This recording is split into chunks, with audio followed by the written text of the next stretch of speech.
أعوذ بالله من الشيطان الرجيم. بسم الله والحمد لله والصلاة والسلام على رسول الله.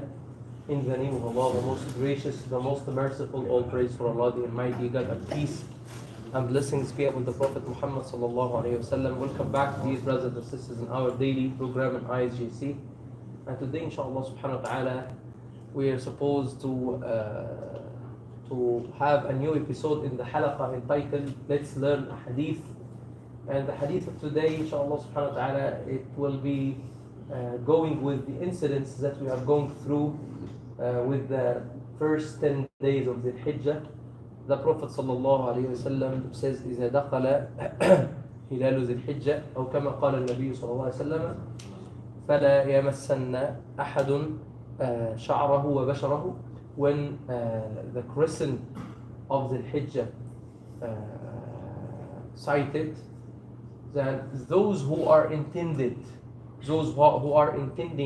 to sacrifice or to present or to give or to do qurbani, it's for the sunnah for them. It's recommended for them not to take from their not to take anything from their hair and from their nails, not to cut or lower or shorten their hair or their nails. And the scholars in this hadith, they have different opinions. And the majority of the scholars said that it is recommended not to take from your hair, not to take from your nails. But minority of the scholars, this is the second opinion, they said it is haram. You are a sinner if you cut your hair and if you cut your nails. But this is the minority of the scholars. But the majority said it is not haram, but it is makruh. It is only sunnah not to cut. The question is, what if you take from your hair, you cut your hair and you cut your nails during these 10 days? Will this affect on your qurbani? The answer is no. This will not affect in your qurbani. So your qurbani is still valid even if you cut your hair, even if you cut your nail. The second question, Sheikh, I would like to do my qurbani back home. I would like to do it back home or overseas because here in America the people don't need, mashallah, they need it more. Is it okay to do that? Is it permissible to do that? Yes, it is permissible to do that because this is necessity. But what is the best? The best is to do it locality in the country that you are in, and the best of the best, you yourself to slaughter it with yourself if you can. Some people cannot do this.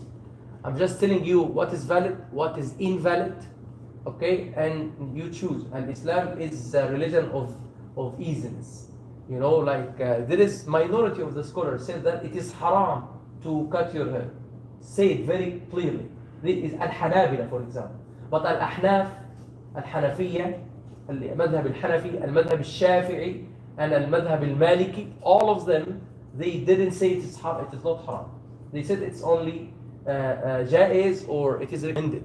So, Al-Islam, alhamdulillah, is an easy religion. So this is the second question. The third question is, what if I give the money to my family back home to have an udhiyah and to do it on behalf of me? Is this halal? Yes, this is halal.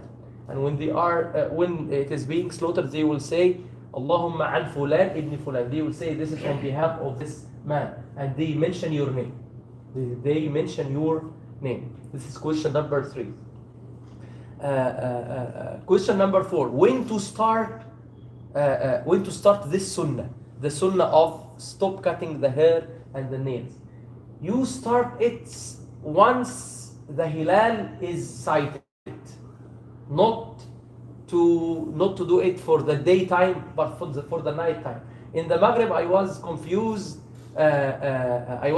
Because I thought al-Maghrib, I thought al-Jumu'ah, this is the night, al-Jumu'ah at night, which is the night of Saturday. That's why I told you tonight can cut. But tonight you cannot cut because actually Friday is the first day. So today is the first night. Tonight is the first night. So from the sunnah is to stop cutting your hair and your nails, and I mean by hair not only the hair of your head, but the hair of the whole body. And the hikmah behind that, the wisdom that you are trying to be similar to the muhrim, the hajj, the one who is doing the pilgrimage, the hajj. He stops all of this, so you are imitating him. This is the hikmah, as if you are in a hajj, as if. And may Allah subhanahu wa ta'ala give you the whole rewards. Do you have any questions or anything? Yes, brother.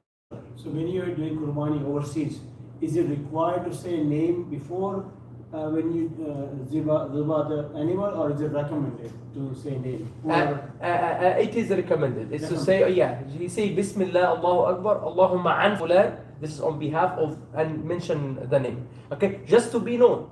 Actually, you know, the Prophet ﷺ says, إنما الأعمال بالنيات وإنما لكل امرئ ما نوى. The deeds are considered according to the intentions.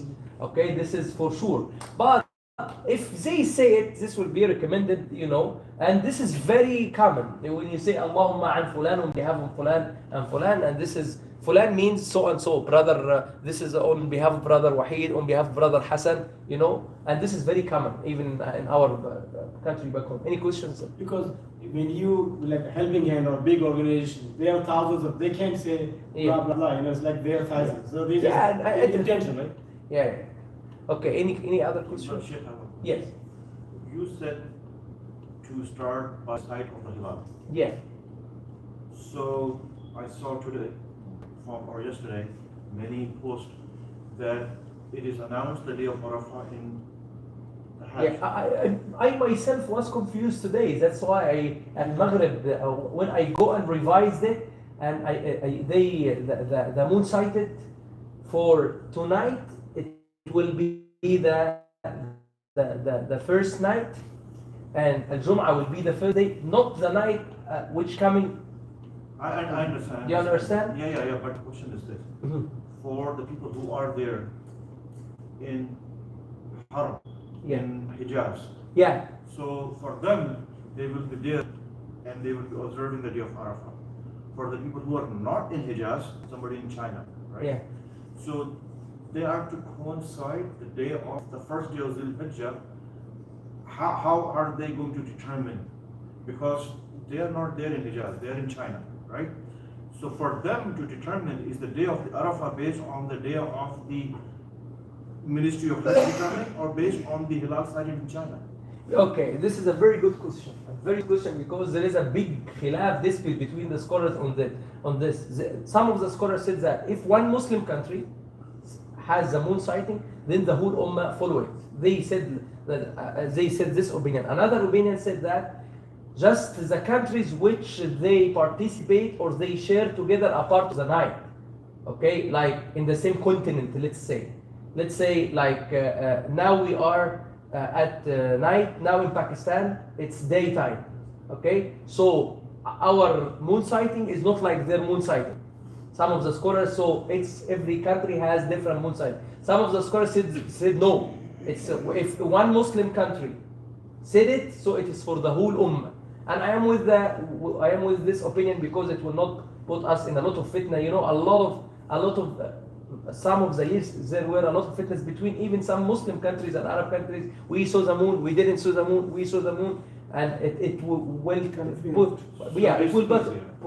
put us in a very big confusion, and we should be away from fitna. We should not do that. So the person whoever is in China should just follow. Yeah. This is the day of Arafah because of the Ministry of Hijaz. Yes. And follow that. Yes, this is for the people who are not in Hijaz, but the people already in Hijaz, they already know it, and also they are not abide by